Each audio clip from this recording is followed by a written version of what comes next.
টমেটোটা দেখে লোভ সামলাইতে পারছি না। সীতাকুণ্ডিয়া টমেটো, টমেটো এই সাইড ছাড়া পাওয়া যায় না, কমলার মতো লাগে টমেটো। এখানে 4 কেজি টমেটো নিয়ে এসেছি 100 টাকা দিয়ে, ময়ফাল থেকে। ময়ফাল বড় মসজিদের জন্য বিক্রি করে 4 কেজি মাইপা 4 কেজি টমেটো 100 টাকা।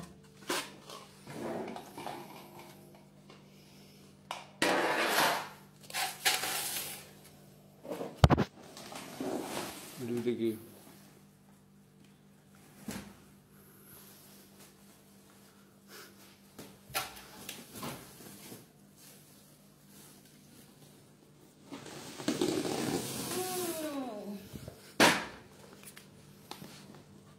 এখানে কি এখানে আমি এসে পুঁই শাক, গাছ থেকে একটু পুঁই শাক দেওয়া দিয়েছে।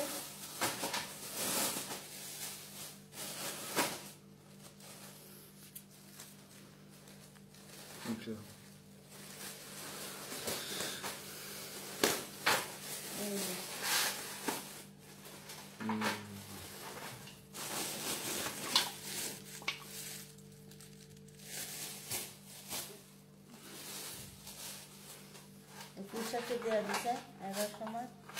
পুঁই শাক থেকে সবচেয়ে তো ভালো লাগে এই জিনিসটা।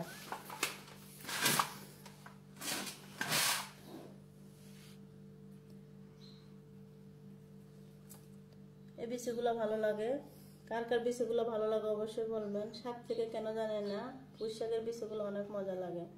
অনেক জার্নি করে আসি, চেয়ারের অবস্থা খুবই খারাপ, মন চাচ্ছে ঘুমিয়ে যায়, কিন্তু এগুলো বের না করলে তো আর বের করা হবে না। ও আর একটা সারপ্রাইজ আছে সবার জন্য, সেটা হলো কি জানেন, এটা মনে আমার কপালে ছিল, না গেলে তো পেতাম না।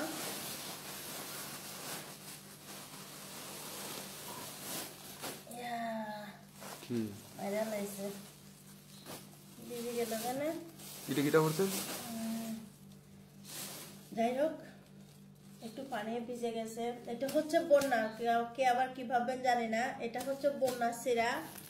অনেক অনেক বন্যার সময় সিরা পাইছে, অনেকে জানেন হয়তো, কারণ চট্টগ্রামে নোয়াখালীতে অনেক বন্যা হয়েছিল, তো অনেক অনেক সিরা পাইছে। তো সিরা কিছু সিরা আমাকে দিয়ে দিয়েছে, মান মন তো বুঝতে হবে, তাই এই যে সিরাগুলো নিয়ে আসলাম। বাবা সরো, বাবা সরো, বাবা সরো, বাবা দেখি, মা দেখি দেখি, কি সুটকি।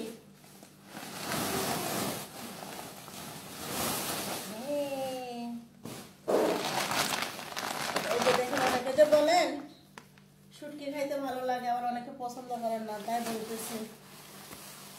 এই যে নিয়ে এলাম বড় মাছের শুটকি, এটা একটু টান দেওয়া দিকে। চট্টগ্রাম যাওয়ার উদ্দেশ্য কি জানেন, শুধুমাত্র একটা জিনিস,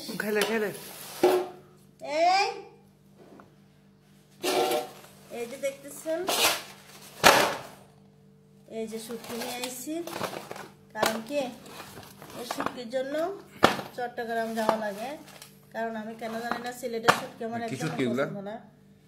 এগুলো বড় মাছের শুটকি, শুটকিগুলো কেমন অবশ্যই বলবেন। এই যে দেখতেছেন বড় মাছের শুটকি নিয়ে আসছি। আমি নিয়ে আসছি চুরি মাছের শুটকি।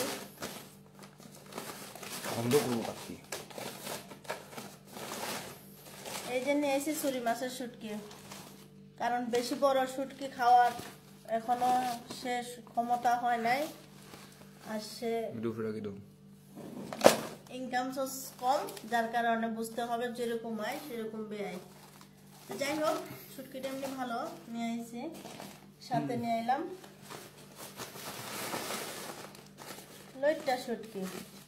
এই যে দেখতেছেন, এতটুকু শুটকি যদি কিনতে যাই সিলেটে মিনিমাম 30 থেকে 40 টাকা নেবে। মাত্র কয়টা, এই যে দেখতেছেন, মাত্র 4টা কিংবা 6টা দিবে, এর বেশি না।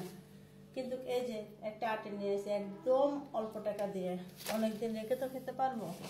ও আবার আরেকটা নিয়ে আসছে, এটা তো শুধু ছোট, বড় একটা নিয়ে আসি। এটা হচ্ছে পেট কাটা, অনেকে বুঝতে পারবেন। এই যে দেখতেছেন খাড়া, এটা একদম পেট কাটা। নদী স্টপটা চালু কর। এটা হচ্ছে পেট কাটা, যার কারণে নিয়ে আসি, কারণ এটা আপনার কোনো মানে তেমন একটা প্রসেসিং করতে হয় না। এটা পেট কাটা আছে, ময়লাও ফেলতে হয় না, জাস্ট খালি আপনি কেটে ধুয়ে রান্না করে ফেলতে পারবেন, কারণ পরিষ্কার দেখতে পাচ্ছেন। এই যে এগুলোর দামটা একটু বেশি নিয়েছে, দামটা নাইবা বললাম। তবে কে কত টাকা দিয়ে চট্টগ্রাম থেকে শুটকি নিয়ে আসেন একটু কমেন্ট করে বলবেন। এটা কিন্তু পেট কাটা শুটকি, হ্যাঁ, এটার পেটের মাঝে কোনো রকম কিছুই নাই, মাছের পেটে যেটা থাকে এটার পেটে নাই। অবশ্যই কমেন্ট করে বলবেন কে কত টাকা দিয়ে নিয়ে আসেন, পরে আমি কমেন্টে রিপ্লাই দিয়ে দেবো, দেখি আপনাদের সাথে আমার মিলে কিনা। যাই হোক, আর নিয়ে আসছি শীতল। এটা আর খুলে দেখাতে পারতেছি না, কারণ উপর থেকে বুঝে নিতে হবে। এই যে দেখতেছেন শুটকিটা, এটা 2 কেজি নিয়ে আসছি। নতুনটা পুরানটাই নিয়ে আসি, 2 কেজি শুটকি নিয়ে আসি। বিশ্বাস যদি করেন আমার মিনিমাম এক বছর অনায়াসে যাবে। কি কারণে বলতেছি, সিলেটের শুটকি 8টা-10টা দেওয়া লাগে, কিন্তু আমাদের চট্টগ্রামের শুটকি 2টা কিংবা 3টা দিলে হয়ে যায়, বেশিরভাগ 2টা দিলে হয়ে যায়। শুটকি লাভার তো বুঝতে হবে, তো শুটকি তো প্রচুর প্রচুর পরিমাণে লাগে, যার কারণে। যাই হোক, এই যে শুটকি, অনেক অনেক শুটকি নিয়ে এলাম। এগুলো হলো শুটকি, এখানেও কিছু শুটকি আছে। আর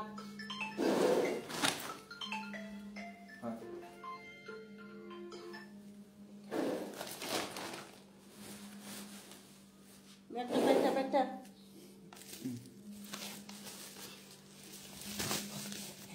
এটা কুতকুত করবে, আর আমি কিন্তু বয়স দেবো না। তো যাই হোক,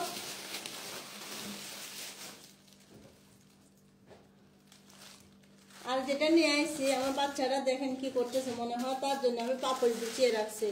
তো যাই হোক, সামুদ্রিক মাছ নিয়ে আসছি। মাছটাকে কে কি নামে বলেন অবশ্যই জানাবেন। আমরা বলি সূর্যা মাছ। মাছটা কিন্তু বরফ ছিল, বরফ গলে গেছে, তাতে কোনো সমস্যা না, আবার বরফে রাখলে ঠিক হয়ে যাবে। অলরেডি বরফ আছে, দেখছেন আমার কি সৌভাগ্য। এই যে দেখতেছেন, চিন্তা করে দেখেন, 6টার দিকে বাসা মানে বাড়ি থেকে সন্ধ্যা 6টার দিকে রওনা দিয়েছে। আর বাস স্ট্যান্ডে এসে আসার কথা ছিল ট্রেনে, কিন্তু ট্রেনে আসে নাই, লং জার্নি হয়ে যাবে আর একা একা, যার কারণে কিন্তু ট্রেনে আসতে পারি না, যে বাসে করে আসলাম। এই ফার্স্ট টাইম, মানে আমার লাইফ, আমার বিয়ের 20 বছর, তারপর আমি কখনো বাসে জার্নি করি নাই। চিটাংতে চট্টগ্রাম মানে সিলেট, তো এই ফার্স্ট টাইম আইলাম। তো 6টার সময় আমি কিন্তু বাস স্ট্যান্ডে আসি। বাস স্ট্যান্ডে আওয়ার পরে আমার বলছে 10:30টায় বাস। এর ভিতরে চট্টগ্রাম এখানে একটা ব্রিজ ভেঙে গেছে, ওইটা ঠিক করতেছে, যার কারণে একটু লেট হয়ে গেছে। 11টা 10:30 বলছে, 11টার সময় গাড়ি আছে, 11:30 গাড়ি ছাড়ছে। তো চিন্তা করেন এখন বাজে কয়টা, প্রায় 8টা বেজে যাচ্ছে, সকাল 8টা বেজে যাচ্ছে আমি বাসায় আসতে আসতে। তো এই যে দেখতেছেন বরফ এখনো আছে, কত সৌভাগ্য আমার। আমি ভেবেছিলাম কেটে ভেজে নিয়ে আসবো, তো চিন্তা করলাম যে না, অনেকগুলো মাছ, এগুলো মাছ কাটবো কিভাবে আর ভাজবো কিভাবে, যার কারণে ফ্রিজে রেখে ফ্রোজেন করে নিয়ে আসছি। এই যে দেখতেছেন বরফ রয়েছে। এটা কে কি মাছ বলেন, কি নামে বলেন, অবশ্যই একটু কমেন্ট করবেন। আবার নিয়ে এসেছি কুমিল্লার রসমলাই। আল্লাহ মাহবুদ জানে রসমলাইটা আমার নষ্ট হয়ে গেল কিনা। কুমিল্লার রসমলাই মানে চট্টগ্রামে যাবো, আসলে নোয়াখালী যাবো, কুমিল্লার রসমলাই খাবো না, তা তো হবে না। তো যাই হোক, রসমলাই নিয়ে আইছি। রসমলাই অবশ্য তাদের জন্য নিয়ে গেছি, তাদেরকে দিয়ে দিলাম, আর আমার ছেলে মেয়ের জন্য একটা নিয়ে আসলাম।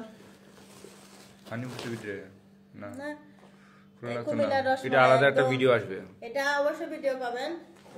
আর নিয়ে এসেছি রূপচাঁদা মাছ। অনেকে তো কি করেন, অনলাইনে নিয়ে আসেন, তবে নিজের চোখে দেখে নিয়ে আসলে এটা আলাদা ব্যাপার। এই যে দেখেন রূপচাঁদা মাছ নিয়ে এলাম। এই যে রূপচাঁদা মাছ, ও বাবা ধরতে তো পারতেছি না, এতদিন ছোট খেলাম, বড় প্রথম দিন দেখলাম। এই হলো রূপচাঁদা মাছ।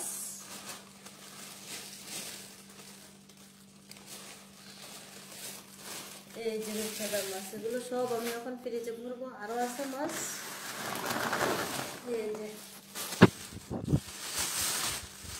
এই যে দেখতেছেন, এটা হলো সুরমা মাছ। কে কে ছিলেন অবশ্যই বলবেন। রাবার মাছ, এই মাছটা খাইতে এত এত মজা লাগে। এই যে দেখতেছেন একদম